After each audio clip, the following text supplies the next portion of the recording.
You guys are here. That's why I'm here right now. I don't want you guys to be busy another day in your life. We'll talk about it a little bit later, but busyness equals weakness.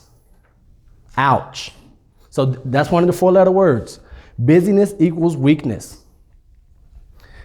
Time management. Who here has ever had the idea or wanted to manage time? Who's ever wanted to manage time? Don't forget this is interactive. Raise them high, raise them high. All right, if you've ever wanted to manage time. Who here has failed at managing time? And see, even the people who haven't tried to manage time, they failed at managing time. Why? Because there is no such thing as time management. There is self-management and emotional management. There is no such thing as time management. Everyone has the same number of hours in a day. How many is it? How many? 25 hours in a day? Yes, everyone has the same number of hours in a day to get what they want done. How many hours is that? It's not a trick question. Some people are like, I said 20, wait, okay.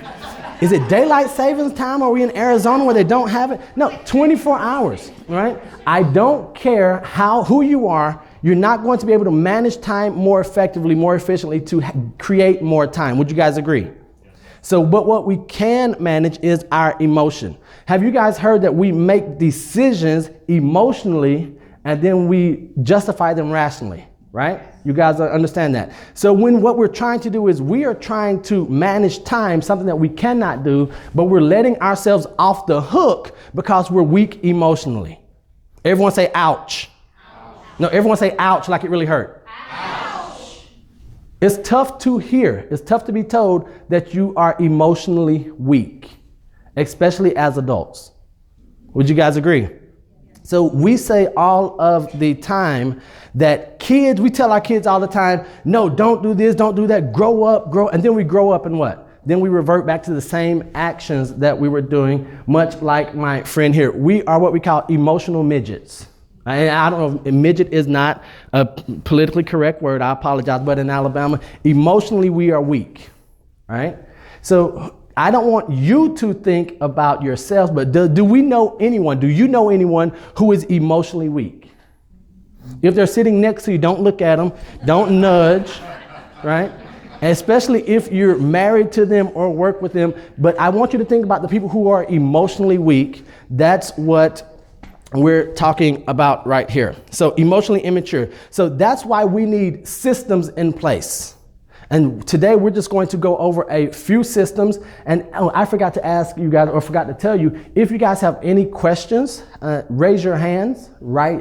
As it comes up, we'll address it because it is interactive. And also because the last time I was in a courtroom setting like this, I was sitting here on the other side and I had some questions that I wanted answered, but I wasn't allowed to. So I don't want you guys feeling like I was then. So if you guys have any questions, just raise your hands. We'll address them as we go along. So what is the greatest deterrent to your productivity and your success? Well, before we do that, who here wants to get more out of life? Okay, so the front 3 rows here, I want everyone to look at the front 3 rows right here. Do not stand, do not affiliate with them. They did not raise their hands. These are the people, because that's the cool kids row. That's the cool kids row. The 3 right there, that's cool. They're so cool that they do not want to get anything more out of life. I'm just kidding. So they did raise their hands, but who here really wants to get more out of life? Who here wants to she raised 2 hands. She's like, okay, here I go, see me. Who wants to get more out of life by doing less? Yes. Now, who has been told you can't get something for nothing, right? So all of these are things where we're told you can't get more by doing less. I'm here to challenge your thinking. Yes, you can if you're doing more of the right things and less of the bad things, all right?